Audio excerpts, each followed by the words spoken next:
the inmates were there in the cinema, which made it even, more touching.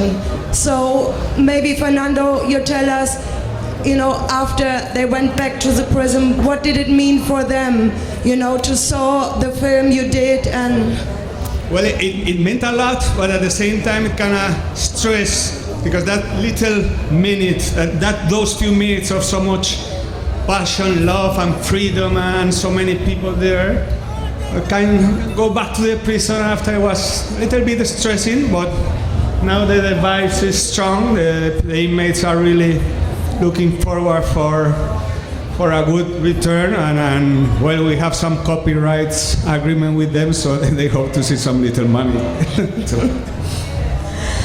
And Fernando, maybe really start at the beginning. So how did the idea to the documentary come about? Yeah, the idea comes through the inspiration of the Italian lady named Carla Gulotta, which is the lady that really do the hard work.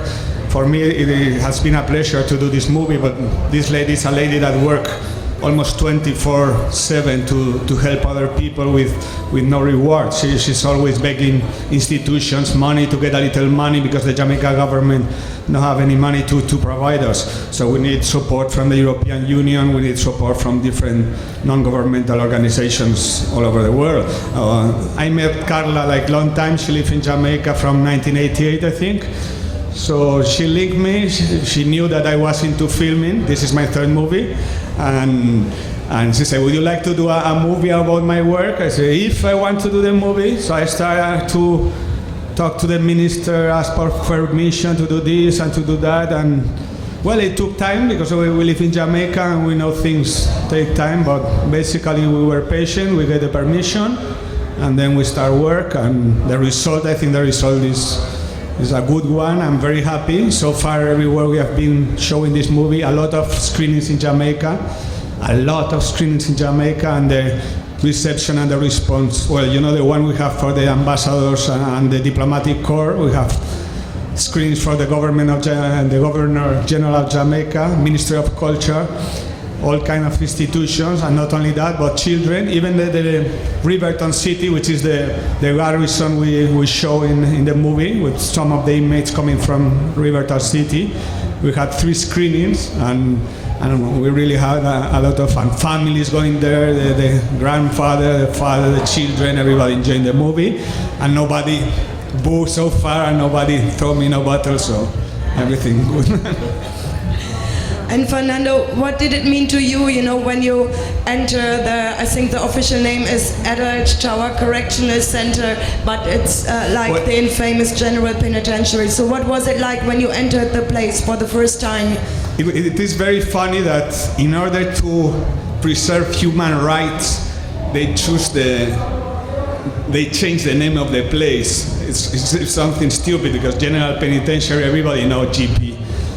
So they just changed the name to Correctional Service, just to try to make it a better place. But they didn't spend $1 to make it a better place. They just changed the name. For me, as a reggae music lover, of course I have in my brain the Black Uhuru song, General Penitentiary.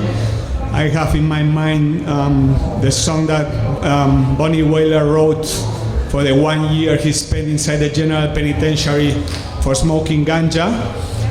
I get a chance to meet the man that killed Peter Tosh, who is in this same General Penitentiary, and spend time talking to this man.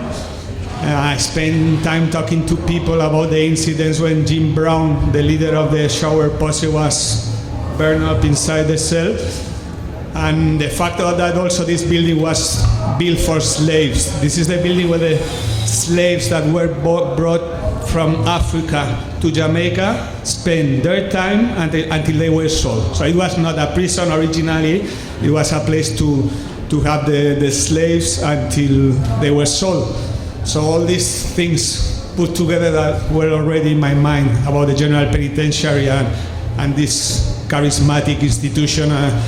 Well, I don't know, just a dream come true. Fernando, in the movie, go ahead. In the movie, it looked like you could move around in the prison very freely. What was it like to deal with the authorities? Were there any restrictions? Did they tell you can not film here, you can only film this part, or did you have to cut out something? The first surprise. Imagine yourself, you see yourself in a maximum security prison in downtown Kingston. What do you expect when you go inside there? You expect you will need like 20 warders around you, making sure that nobody's going to hit you or lick you, take your camera or something like that. So from the first day when I saw that, it looked like a school. I go like, what's going on here? And start to realize that the rehabilitation program is really working. Like 12 years ago, I talked to some of the warders. It's like they say all we used to do is just cleaning blood because there were so many people killing one another. So the fact that the music coming into the prison, the fact that tailoring is there, sports, computer, that shows you that the human beings sometimes do things for lack of opportunity. If you are born in Riverton and you are 13 years old and you have to choose between holding a gun or just do nothing at all, sometimes you just take the wrong. It's not we try to support crime, all right? We're just trying to send a message why it's always the same people paying the bill. It's not something wrong about it. So that's mainly it. So basically, rehabilitation show our same people that they are supposed to be murderers and the worst kind of people. Once they get a chance to do what they want to do, what they like to do, they just become normal people that you can reason with them. As you can see, they can speak. They are not illiterate people. Some of them are really smart.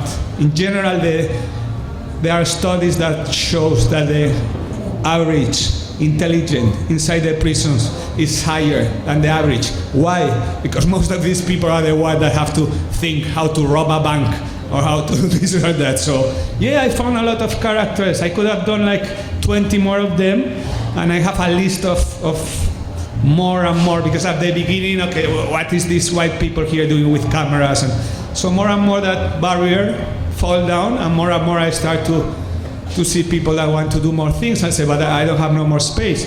We also have screenings at Fort Augusta, which is the female prison in Kingston, and we have a space this big, and when the movie finish, we want our movie.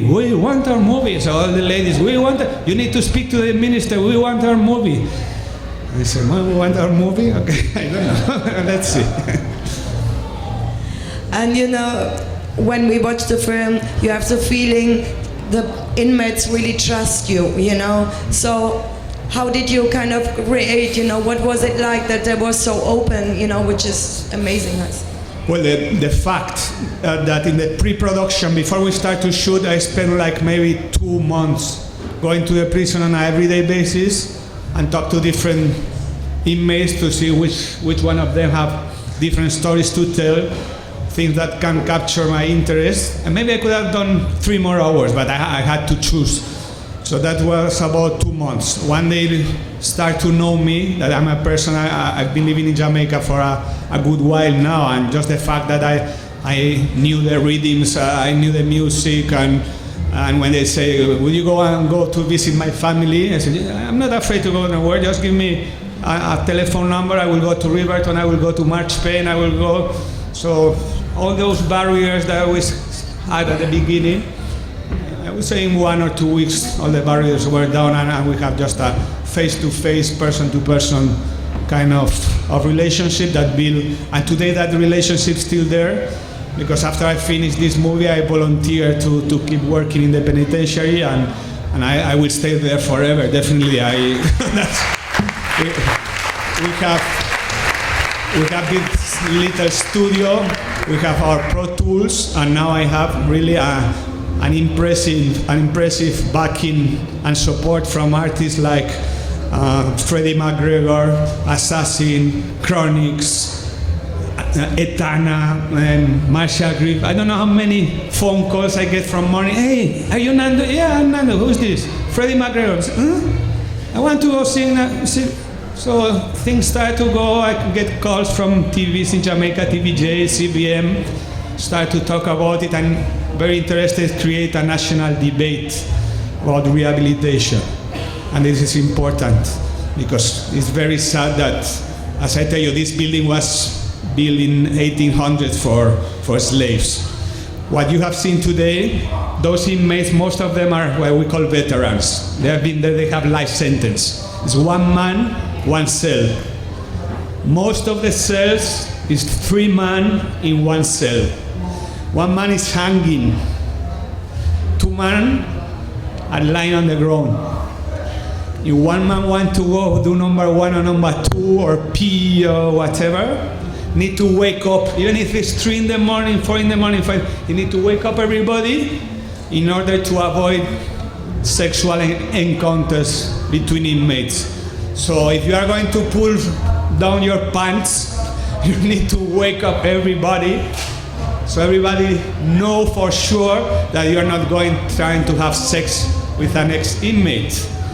So can you imagine every night smelling your thing, and somebody waking up at 2 I'm going to pee, and you have to wake up and say, no, until 9 in the morning. So very, very tough, very, very tough. So we try to create a national debate about it, and I'm not saying prison should be a 5-star hotel, but I think every human being needs at least a little water running.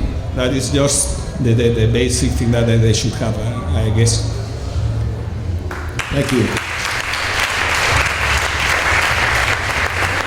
Yeah, so Fernando, thank you again for a very moving film and a really insightful film. I wanted to know, the superintendent who took over from Fairweather, has he continued the same program, the same point of view, or not? He's not as calm as the weather, but he's pressured now by the I would say the amount of support that I've been getting from this movie and all the screenings I've done in Jamaica, from government places to the Governor General. And by the way, he's a big fan of Freddie McGregor, so when I brought Freddie to the prison, it's like it was a red carpet. First you go to the superintendent, then you go to the warders, and then you go to the inmates, and then you feel something nice. It's the power of reggae music, because when Freddie McGregor was there, it's like nobody was a warder, nobody was an inmate, nobody was a criminal. Everybody was like, big sheep, big sheep, big sheep, like they big sheep. So Big Sheep, we have a February Reggae Month, Black African History Month, little gathering with Freddie McGregor. So Freddie McGregor started to feel the vibes and say, give me a mic. Freddie McGregor started to sing. No man, just the whole place come like earthquake. Everybody was, you don't see now, the warders were not looking at the inmates. Everybody was just enjoying that magical moment of really freedom of reggae. Thank you. Fernando, I have a couple of questions. One is probably right before starting to work on the movie, right after speaking with Maria Carla, you had ideas and you had that expectation of what to find inside the prison in terms of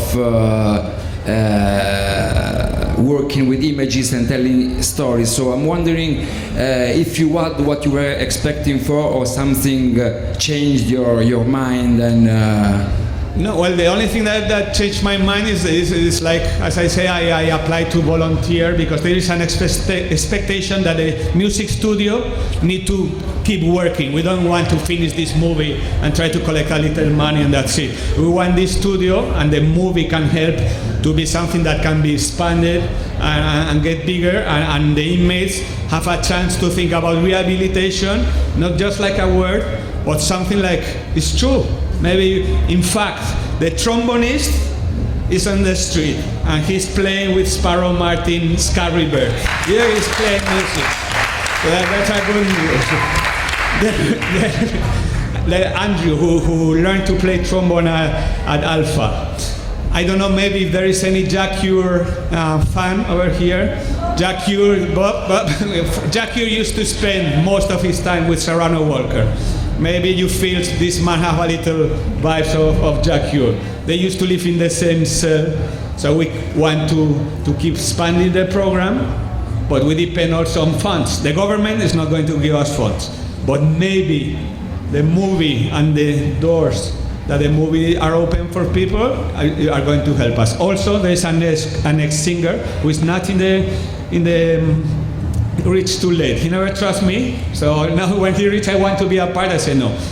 When we talk to rising stars, TVJ rising stars, and they say, well, this man is a genius, and he don't need to go through no competition before. He's going straight to the top 10. So we're creating, and there's a lot of excitement. Obviously, inside the prisons, there are cell phones.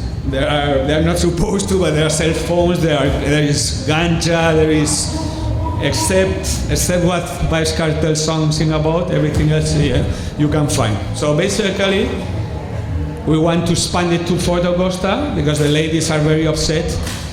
We have a little like hairdresser in Fort Augusta and nail technician. As you know, Jamaican women love to do the hair and the nails, and also a bakery. And hopefully expand to Spanish Town Oval. Which I don't know, you know Maria Carla, she cannot stop. I can stop, and I need to stop sometime, but Maria Carla, she cannot stop. I know her very well, so... You know very well, man. I don't know what's wrong or what is right with that woman. But she said to me in Jamaica this February that your film is the greatest gift that anyone gave her in more than 20 years spending in Jamaica. And probably she would have tell you this many times. Well, I dedicate, the movie is dedicated to Carla Gulota. Imagine a white woman living in Jamaica and fighting against a country that everybody supports the death penalty. Everybody supports this man is a criminal, he should be hanged. So she's fighting against, not only trying to find justice, but fighting against the system. At the same time, she's trying to help women who have been abused, children who have been abused. I don't know. Some people have that kind of strength. I don't have it. I definitely don't have it. And my second question is about that particular moment of the film, like Serrano leaving the stage, everyone beginning up. So you were following him with the camera, and he's going to hit him and starting to cry. So probably you were following him without having any idea what was happening. So what about your feeling in that particular moment? Of course, the whole movie is unplanned. We never go with an idea. What are we going to do? Not even one day. We know the people, we know the characters, and which one have a better way to express themselves. But we never go this morning, we're going to do this. So that day was special because it was Christmas time. Mr. Fairweather was retiring, a man that really supported rehabilitation. So the inmates really have respect for Mr. Fairweather. And it just happened. So we just follow him. He was stressed. He performed after I Wail. Serrano's self-esteem is very, very high. Serrano is a man that the last time he touched the road was when he was 18 years old. And the image of, well, he's so crazy that now you see the inmates wearing whatever they want. Now there is a policy that you should wear a white t-shirt and a khaki pants. Serrano went to the office of the commissioner and said, I'm an artist, I'm not going to wear this kind of things. Say, Serrano, you're going to wear that from tomorrow. So, yeah, Serrano just break down, just start to feel the pressure, and we had the chance to capture that little space. And also I want to tell a nice story about this. The other prisoner, we call it P.T. Moore, who killed his baby mother, is a man with a lot of talent, and maybe the only one that accepts and say, yes, I'm the one that did it, and every day I'm going to cry for this. He didn't see his son for 7 years. Until this movie come out on Jamaica TV, I get permission to carry his son and bring it to the prison and meet P.T. Moore 7 years after the killed mother. I was,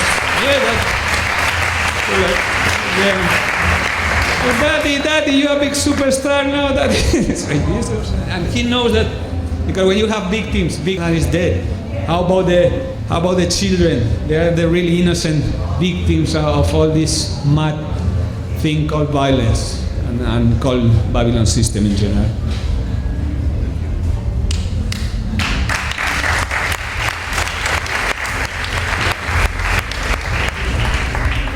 Yeah, I guess a lot of people have questions for you, Fernando, and so I would like to open it up for answering questions. Any language, French, English, Jamaican, Patois.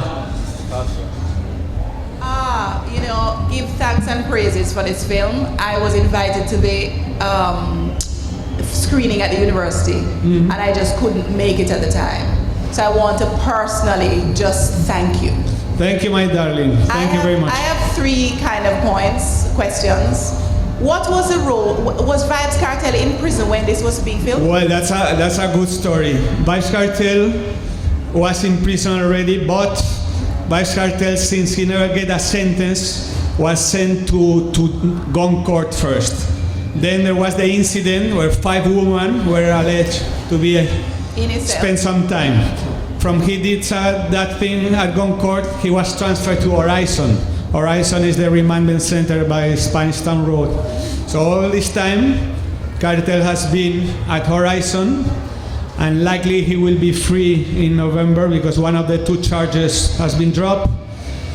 But I think Kartel's song, for the people that don't understand maybe the patois, is a little bit difficult, but when we use Kartel's song, we match the lyrics of Vybz Kartel, his experience in jail, with the image of what is going on inside the prison. He's talking about you have 1 hour split into half, and then you have 15 minutes for food, 15 minutes for shower, and then you have 15 minutes to wash your clothes. But we tried, I think we did a good job to show that the lyrics and the images were matching in a very positive and nice way. So that song was recorded by Kartel while he... That song was recorded by Kartel illegally by 2 different matters. He used Soul to Soul song, Back to Life, Back to Reality, yes, without asking permission, right, because the world boss is the world boss. So when we start to clear the rights for Soul to Soul, they say, we never get no money from Vybz Kartel. I say, okay, don't worry, we will pay our share. And then, Kartel is famous to be quite a difficult character. But with me personally, I interviewed him in my first movie, Why Do Jamaicans Run So Fast, when Vybz Kartel was black, and he did he did a very nice interview for me. Then my second documentary, Hit Me With Music, I spent no less than 45 minutes speaking with Vybz Kartel in a very nice mood. And then when at the same time this started, Vybz Kartel was in prison for the 2 charges, murder charges. And I'm a Gaza fan. I'm not judging his ways, but as an artist, as a talent, I rate Kartel. The song is brilliant. The song is brilliant. So finally, how did you manage to keep reference to Jack Ure, who has been a part of that very rehabilitation program, out of the film? Well, the thing with Jack Ure had a bad experience when he recorded in his songs inside the prison. His copyrights were not legally represented. That is something I avoid. The first thing I tell everybody is, you are prisoners, but you have a right for intellectual property.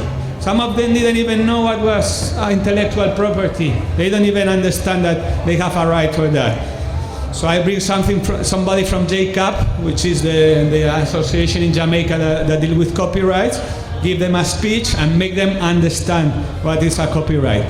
So basically, Jack Ure's experience was not good. When he left the prison, he was not so happy about coming back again. So I'm a little bit sad that I don't get the support. I didn't get the support from Jack Ure like I get from other people that never been in GP, honestly. He said something nice about the movie on CVM, on TVJ2, which I appreciate. But I think he just wants to put that part of his life aside. Other people say, I've been a part of that. I want to continue to be a part of that. And I'm nobody to judge nobody. I cannot judge Jack Ure. But definitely, Jack Ure is something who is missed inside the prison, or somebody like, why are you not coming back and do a little thing for us? But nobody's going to say something against Jack Ure or trying to find nobody. It's like I feel that missing feeling of why are you not coming back and helping us like other artists? Just that, but nobody's going to say bad words about Jacure this or Jacure that. I think Jacure just want to put all that far from his. Also want to say that BC Signal was on his way to. He spent 1 week before he was deported to American prison, where he spent 6 months in Minnesota, I think. He spent, because it was an American order, GP is a maximum security jail. So he spent 6 days inside GP without leaving the cell for 1 day, without tasting the food for 1 day. Sadly, he was part of the premiere in Kingston. He went there. He's very supportive, and sadly we don't have it. We don't have BC Signal here. Especially a man that used to sing, "I'm not going to go to jail again," and life bring him back to jail, and happily and gladly, he's free and he's performing today. I think around 10, 11, 12 o'clock we will have BC Signal. Yeah, but it was a logistical problem in terms of his flight arrival. Yes, that's what I heard. It's not him not supporting this thing. It's some flight reaching late, but because I'm telling you that the support from the artists and the music community in general, not only artists but engineers. So we had screenings at Big Ship. We had screenings at Flames. We had screenings all over I had to fly from. I say I cannot manage this anymore. It's just too much. Schools, I don't know, university. It's so glad meet so many people helping and say, why this thing look nice. We love it, because when I do this, being from Spain in Jamaica, you know, Jamaicans, they don't ramp. If they don't like something, they're going to throw up. You know that, not true. If they don't like it, they are not going to say, oh, very nice, very nice. And I could feel the same. We watch the music today and we hear people laughing sometimes. We feel some people, same vibes exactly we feel in Jamaica. People used to clap, people sing when the man do his dance. I never told this man to dance. Somebody might think, no, he was there, he watched the camera. Jamaicans love the video live. They must say, I'm going to do my contribution. Same thing for the dancers. You never say, hey, let's today we are going to do a dancehall party. No, it never. Somebody start to spin and somebody start to feel the vibe. Boom. So then you have to be ready with your camera and catch the moment. Nando, here. Yeah. Oh well, I want to introduce my friend Carlos Monti, which is a part of Nice Time Productions and did an excellent job helping me with this movie. Thanks everybody. Nando, maybe can you explain to the people 2 funny stories about shooting? First story with Chef of Words at the beginning of the shooting. You got troubles with him because he tried to control all the payments for the songs and all of that. And the second story, not so funny story, with the imprisonment of Peter Tosh Killer. I remember Peter Tosh Killer was in prison in GP. So, can you explain about that? Well, the story with Peter Tosh, of course, definitely. I'm 53 years old, so when I was 20, Peter Tosh, Bob Marley and the Wailers was my life, my inspiration. This is the reason why I'm living in Jamaica now, because I start to listen to all these people. So just the fact that I face the man that actually killed Peter Tosh, like, you get like, what do you want? And the man was upset because there was a German documentary named Red X who was blaming him for killing Peter Tosh. So when he saw a white man with a camera, he started to complain and curse. So I said, no, I'm not interested in you. I'm interested in these other people. So the next day somebody come with a paper, and he wrote to me and said, I apologize. I'm sorry about it. I want to talk to you. So I go to his cell. The man is called Lepo, officially Lepo, which is kind of, I don't know how to explain. It's difficult to explain. And he told me he want to do some poetry for me. and he did a poetry named Bob Marley Was the Smartest. Like out of the 3 whalers. So I said, okay, just do it for me. And now he has been transferred to another prison because he's mentally totally unbalanced. But it was an exciting experience to meet him. And with the word at the beginning, the chief of words, you remember? The troubles with this man, this word in the prison, trying to stop, pushing to Serrano and all. You mean the riots? Yeah. Or the riot? No. The beginning of the shooting. The beginning of the shooting. This chief of words finally get out of the prison. You remember? No. No. Monty, it was more than 1 year. We spent 14 months. I'm sorry, maybe, but I forgot that. At the beginning of the shooting, there was a man, a chief of words, controlling all the rights, all the Yeah, I remember now. Yeah. Like every other place, we have good cops, we have bad cops. We have warders that believe in rehabilitation. We have other warders that they want is the prisoners to suffer as much as possible. And there was one that hates Serrano Walker very, very much. He was stressing Serrano every day, and that is one of the reasons that Serrano collapsed at the very end of the show, because he was trying to stop Serrano to become a superstar. But I must say that most of the warders that are into rehabilitation believe in rehabilitation. There are also some other warders that don't believe in rehabilitation at all. And I'm not going to judge them. I'm not going to judge nobody. But that is how it is. Some of the warders want to do things, have a better life. Even for them it's good. As you see, some of the warders are building rhythms. Some of the warders are playing instruments. So they have this kind of relationship with the inmates that you don't see in the movies, that the warders, and there is a line. They know where is the line that you should not cross. But the way they speak one to another one is like a friendly mood. But of course there are issues. Every prison, every life, even a football club, even a family, there are issues. We have issues, but I manage the issues good enough to be able to do a movie that please me, and very important, that please them. Because if when I show this movie, if I did show it in the penitentiary, and the inmates say, we don't like the way you portrayed us, I will start to cry, and I say, I don't want nobody to watch this movie. Thank you. Yes, yeah.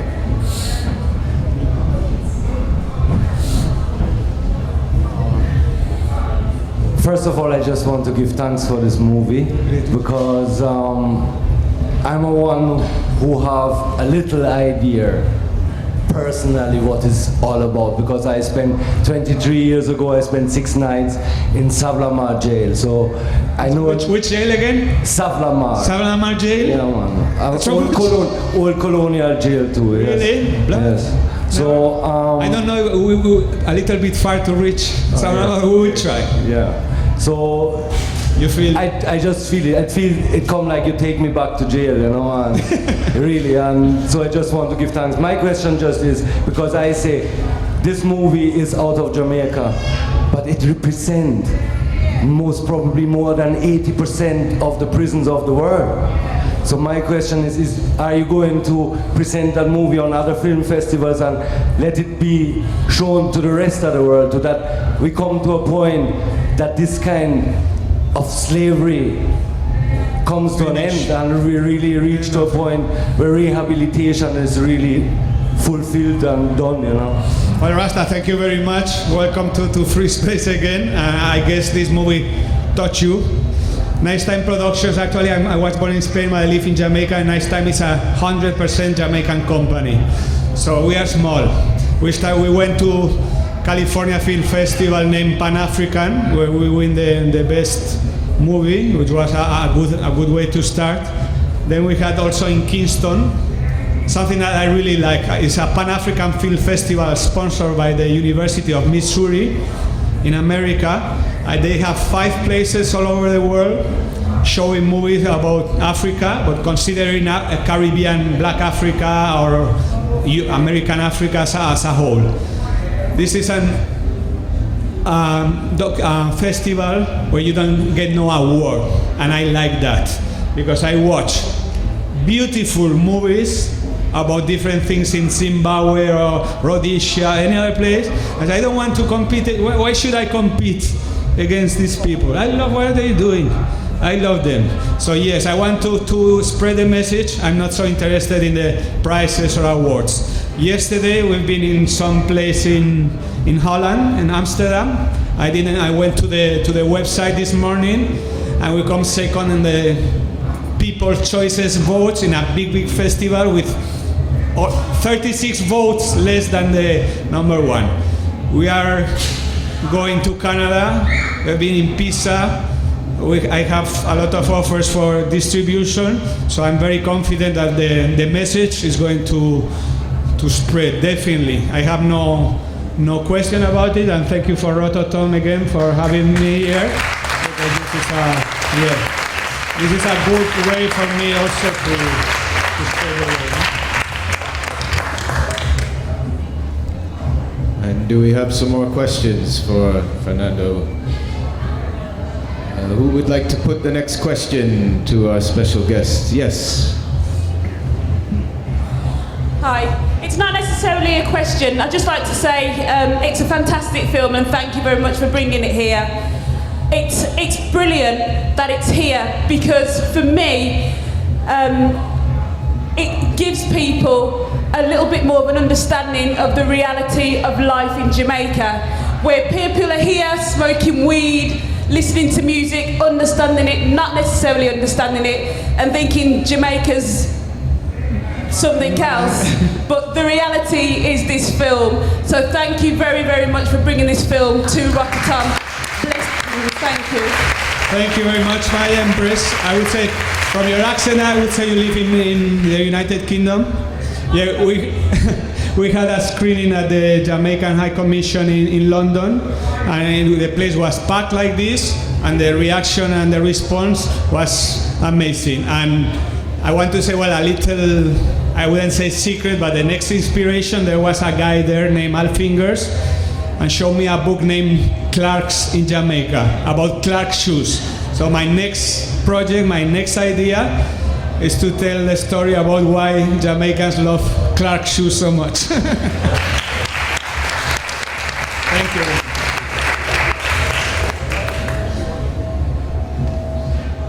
Yes.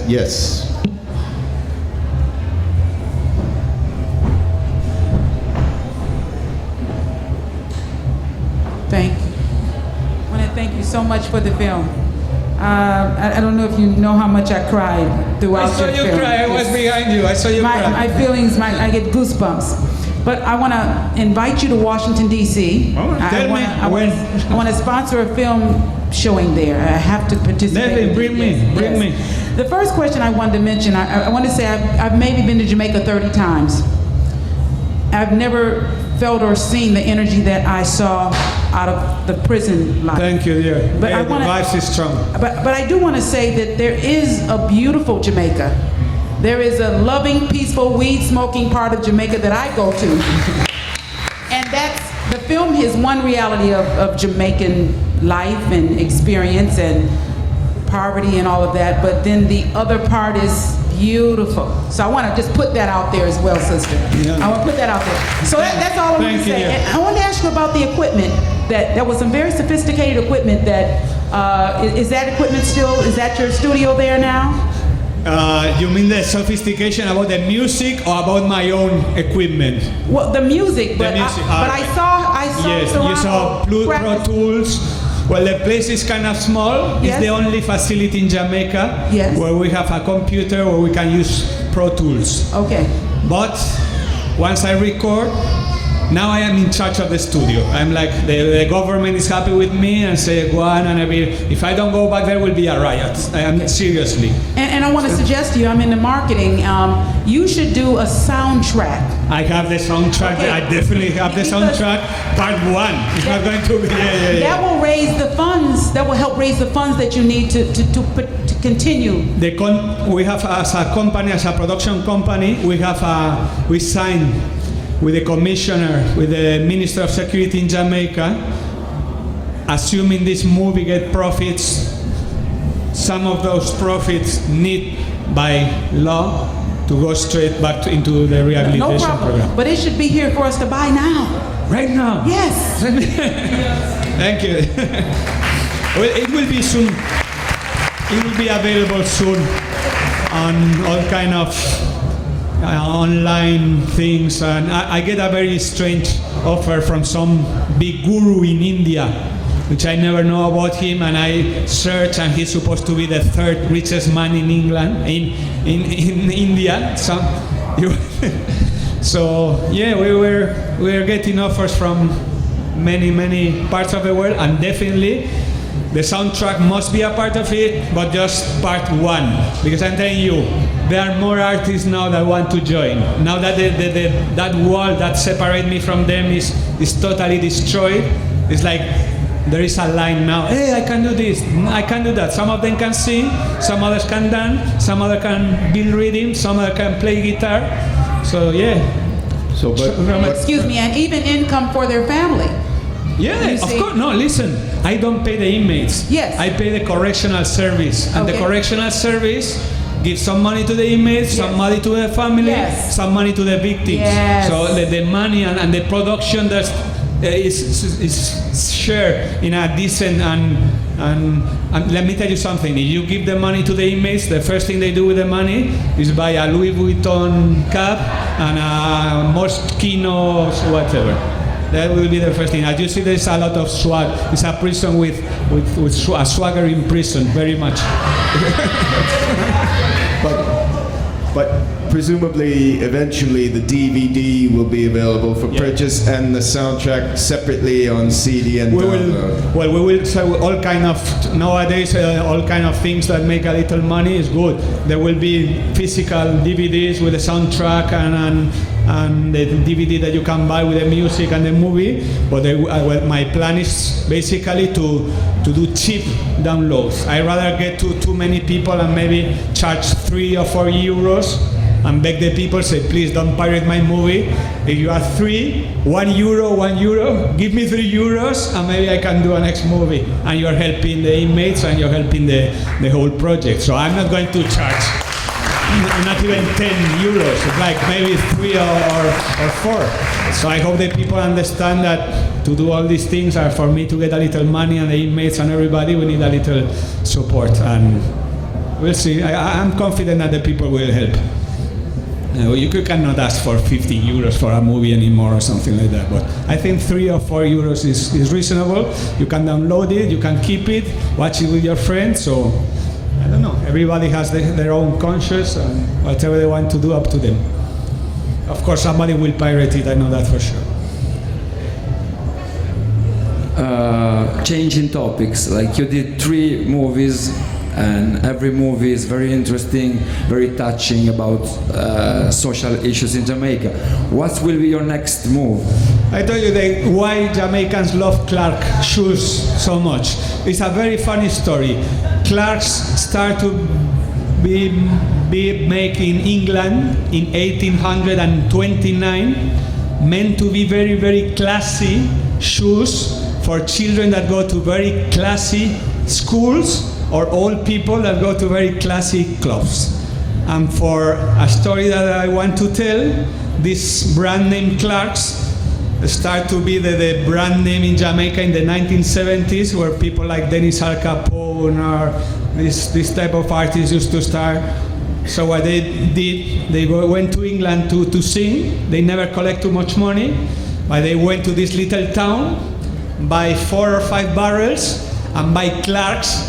I'm full of the barrel with Clarks to sell them in Jamaica. At a point in the 70s, that if you want to go to a dance, the security person will look at your shoes, and if you have Clarks, you will go to the VIP area. If you don't can afford no Clarks.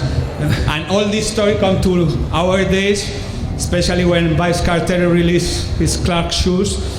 And I think I start to research already. I think there's about 35 songs in Jamaican music that mention these shoes named Clarks. So that will be the next story. Clarks in Jamaica. And Fernando.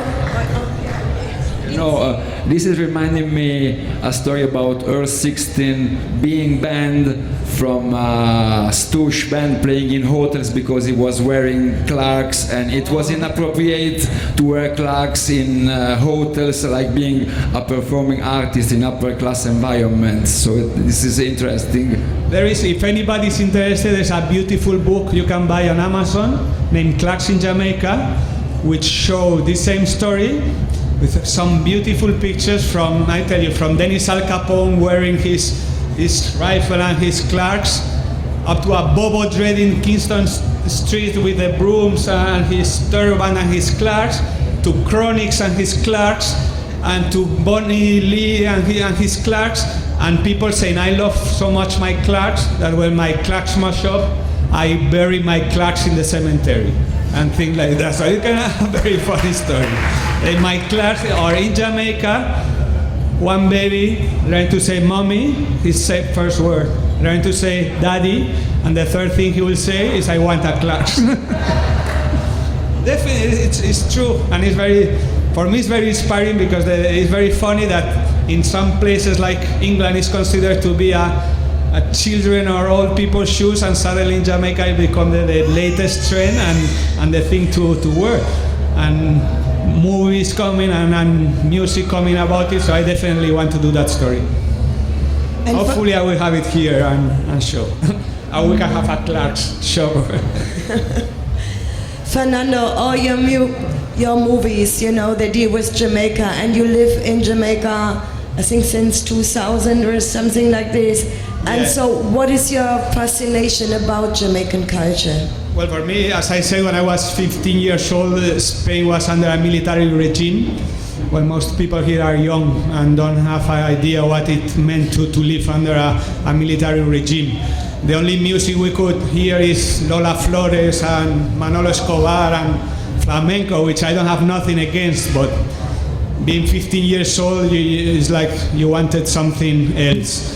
And then it was the time of the rock and roll, and then this man called Bob Marley come with his weird hairstyle in a place like Spain, like was in the Middle Ages. So it just touched my mind and built my life, and I said sooner or later I need to move to Jamaica, don't know when, don't know how. And of course now I'm very happy. I wish I was younger to have more time to do more movies and more stories, because the inspiration comes on an everyday basis. I'm not short of ideas. Just going on the streets and move around. I don't know. I can do a documentary every year, especially because the Jamaican people are very helpful. They love to speak. It's more times the problem is not would you talk to me please? More time the problem is enough. Thank you very much. So yes, out of so much hours of archive of people speaking. I don't know, I have about 300 hours of brilliant archive. But I'm lazy and I'm laid back, so I try not to rush myself and just keep that Jamaican type of life and lifestyle. I don't want to become like a Russian company who has the 2nd of March. I need to have the movie ready to go to the theaters, and we need to go with the flow.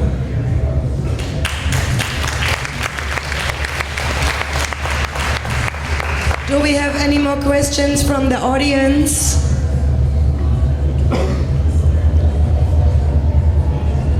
Do we have more from the panelists? Just before we bring this session to a close, just a couple of announcements just to remind. Tomorrow we'll have our final sessions here at the Reggae University for this year. And we've got quite an intensive program, so, and with a few time changes. So just to mention, at 4:45 p.m. there will be the Spanish premiere of the film Rasta: A Soul's Journey. And that will be followed at 6:15 by a discussion of the film with Donisha Pendergrass, actress, filmmaker, community activist, granddaughter of Rita Marley. And the second part of our session will be focusing on some of the foundation figures of Jamaican popular music, with special guests Leroy Sibley's of the Heptones, Lloyd Parks, along with Herbie Miller, the curator of the Jamaican Music Museum at the Institute of Jamaica in Kingston. Also, prior to our sessions at 3:45, you have an introduction about the Youths of Shasha project presented by Rasta Welde from the House of Rastafari, followed by the Spanish premiere screening of Youths of Sasha, the film, Youths of Shasha, I should say. The film, I recommend viewing of that if you haven't already seen it. And once more, please put your hands together for our special guest, Fernando García, with his brilliant film, Songs of Redemption. Thank you very much. Gracias.